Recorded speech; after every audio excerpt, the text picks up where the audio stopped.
भारतामध्ये विविध स्तरावर दिवाणी न्यायालय कार्यरत आहेत.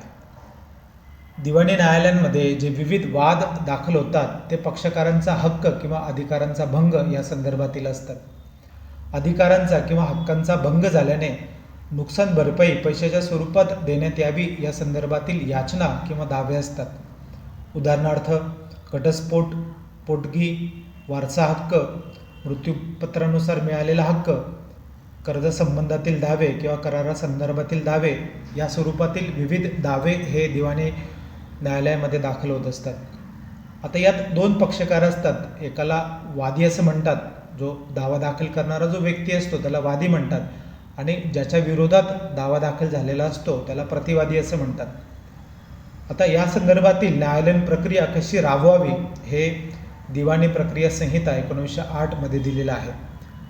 सर्वसाधारणपणे दिवाणी न्यायालयाची सुरुवात वादपत्र दाखल केल्यानंतर होते.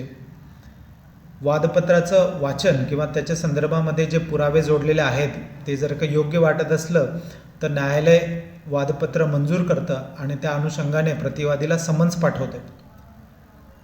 प्रतिवादी जो त्याची बाजू मांडतो त्याला आपण कैफियत असं म्हणतो.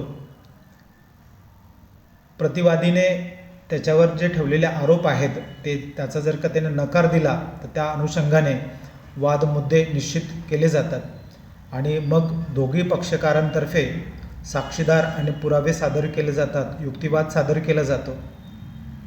न्यायालय साक्षीदार आणि पुरावे तपासते आणि वस्तुस्थितीची शहानिशा करते आणि त्या अनुषंगाने न्याय निर्णय देणे किंवा हुकुमनामा देणे असं कार्य हे न्यायालय करत असते.